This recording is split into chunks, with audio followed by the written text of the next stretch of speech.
Good day, good day. This is James Brewster with jamesbrewster.com, and we are going to get to the last part, part five of how to read the news. And this has been a topic that pretty passionate about, as you can tell, part number five. And I'll link to an article in the Business Insider that talks about where do different news sources fall along the political or ideological spectrum. Um, this is big because what you read or what you see, you have to know how to judge it. You have to know what to take as fact, what to take as opinion or conjecture. Everything has a slant, everything has a bent, and if you at least know what the slant is, you can at least go through it, pull out what's fact, what might be just plain opinion, and as Mark Twain said, you can be informed without being misinformed. Again, he said, if you don't read the newspaper, you're uninformed. If you read the newspaper, you're misinformed. So you don't want to be uninformed, but you want to know how to look at news and not be misinformed or have opinion. And part of that, as I've been going through the previous 4 weeks, is trying to pull sources from both sides of the political spectrum. There'll be different points of view.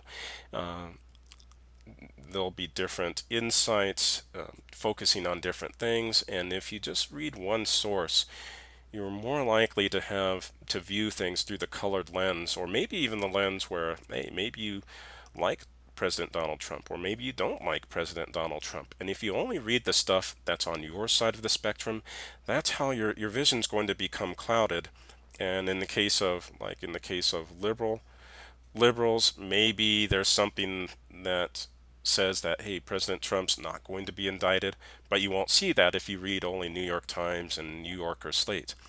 For those who love President Trump, if you only read the Blaze, Breitbart, and those sources, you might not see the other sources which are putting out legitimate facts stating more or less that President Trump might be in trouble eventually. We don't know.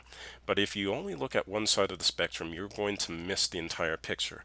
I think it was is from the book Rich Dad Poor Dad, Robert Kiyosaki. One of my favorite quotes is, there are two sides to every coin and an edge, meaning that there are both sides, but then there might be an edge which might have information or a point of view that completely knocks the other two out of the park or completely changes the situation.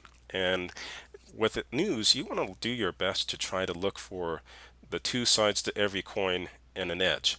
And that kind of brings us to this article from Lawfare. Because I've been searching for these articles, Google News recommended this to me, and I'd never heard of this source before. It's a law blog, so kind of came out of left field on this one, but I was like, read through it, and I was like, read through a little bit of it, and it's like, huh, this is kind of interesting. So this is so we're going to do the same thing that we've done the previous few weeks. I'm going to read the title, going to read the first one or two paragraphs, the last one or two paragraphs, and then the last paragraph hopefully will contain a bit of a conclusion.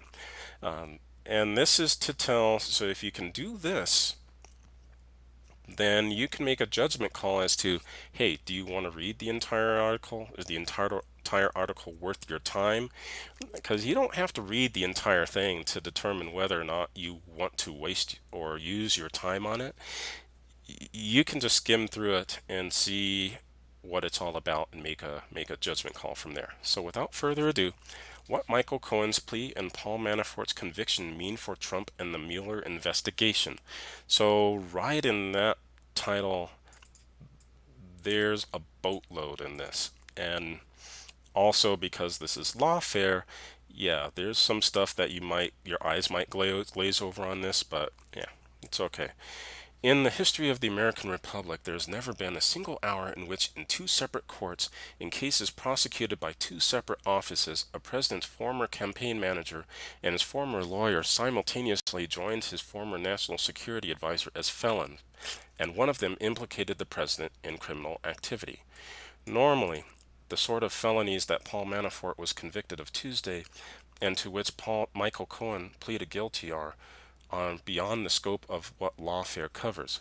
Bank fraud and tax evasion are not exactly national security legal issues, and certainly payments to adult film actresses and models in violation of campaign finance law are not the sort of hard national security choices that are our bread and butter. So, spoke about this in the last couple parts of this that with what we're seeing in New York Times, Wall Street Journal, and CNN and Fox News, there's a lot of stuff flying around.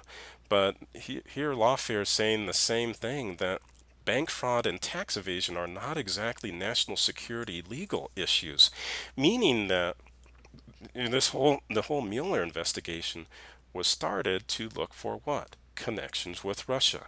So far, we're pulling bank fraud and tax evasion, which are very serious crimes, but don't really have anything to do with Russian collusion. So we're kind of getting, and of course, this makes President Trump look a bit bad because he said, "Hey, I'm going to pull these people and we're going to drain the swamp. We're going to get rid of the swamp in Washington. We're going to drain the swamp."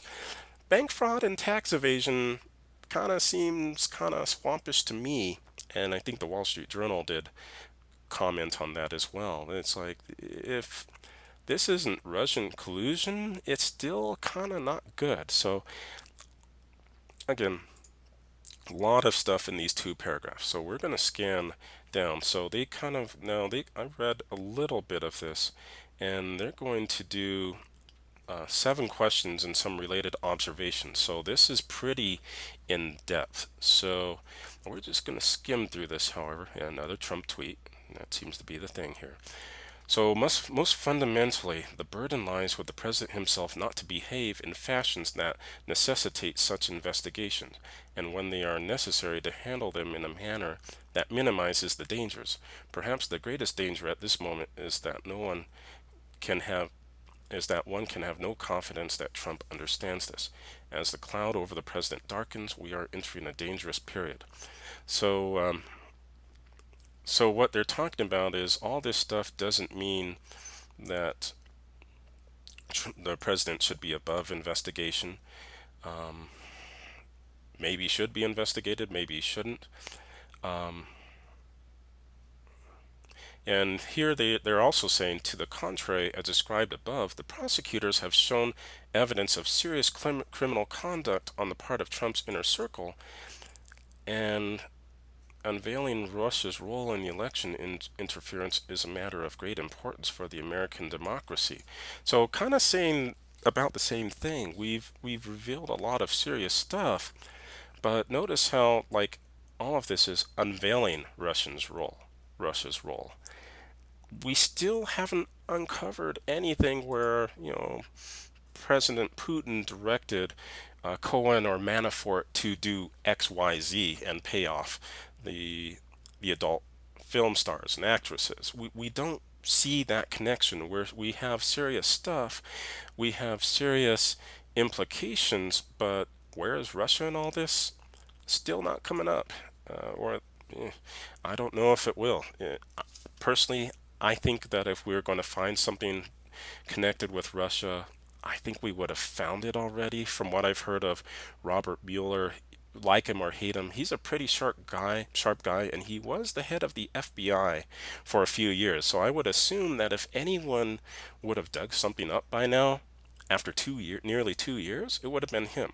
I don't know. That's just where I'm coming from.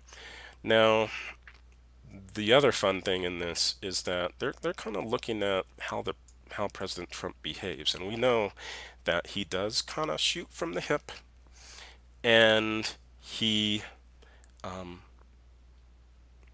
he speaks without necessarily thinking things through all the way. So they're kind of saying here that yeah, there's a danger here, but there's still this looks bad, but it's not like anything has been like it's like President Trump, I think, still has a chance of coming through this and not necessarily being pulled into it, although I'm not as sure about that now as I was like before all this stuff came out. But it seems like the greatest danger is, where was it? Most fun, the burden lies with the president himself not to behave in fashions that necessitate such investigations.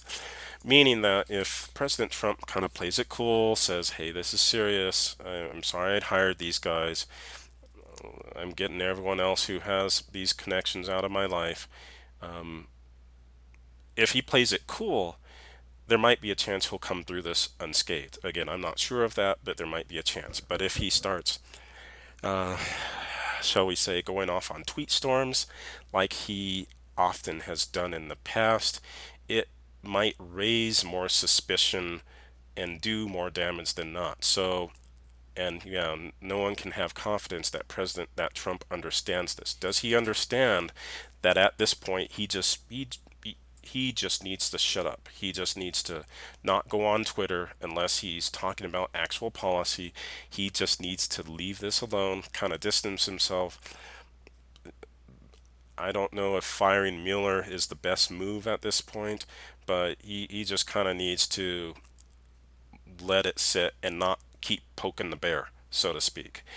If he goes off as he often does, that could raise more suspicion than not, and maybe, and especially if the Democrats do win the House in November, especially if he's been poking the bear, that could be problems for him. So there's a, yeah, as a cloud over the president darkens, we are entering a dangerous period. It is a dangerous period. It's never, like him or dislike him, it's never a good thing when the president of the United States is under this much scrutiny.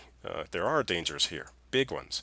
Um, this is a second special counsel needed. So how close is this to the president? There's stuff about this. Deal how big a deal is the Cohen plea arrangement? How big a deal is the Manafort verdict? Do these convictions have implication for Lawfare Ruiz? Um, I know that's French, and I know I just butchered it. Cut me some slack. Does President Trump choose the best people? We didn't need a raft of criminal convictions to answer this question. True. If you're picking the best people, you sure have a funny way of showing it. So, based on what I've seen here, I haven't read this all the way through because I first saw this at 3 in the morning and I didn't want to wake myself up.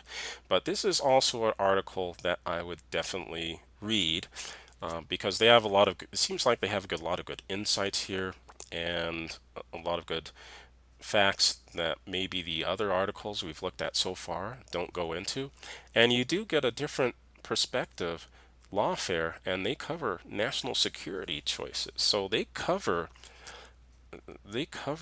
I mean half of this stuff I don't even know what this is, but they cover a lot of in-depth stuff. So yeah, definitely would look at it. So hopefully this has been helpful. And yeah, sometimes even if you see all the main news sources, but it doesn't hurt. Like again, especially if you use Google or one of those main sources, if you search for a topic, you'll find sites like this. Like I did not know this existed until last night. And sometimes you'll find those not as no those sources that aren't well known, and obviously one, two, three, four authors on this one, so a lot of work went into this. And sometimes you'll find these golden gems which will give you a lot of good stuff without like there are a lot of facts here. I'm not reading this as ooh Trump's evil. They're just saying hey, his people did stupid things. You know what, if you plead guilty on 8 counts of fraud, you did stupid stuff. So yeah, they're really quoting a lot of facts here and going into a lot of good stuff, and not necessarily a lot of the biases that I see in many of the other news outlets. So hope this was helpful. Please feel free to subscribe and hit the bell if you want to see more content. I'll probably be doing more news stories from time to time as interesting articles come up, in addition to all the other stuff that I'm doing. And hope you enjoyed this, and hope you have a great rest of your day. Bye.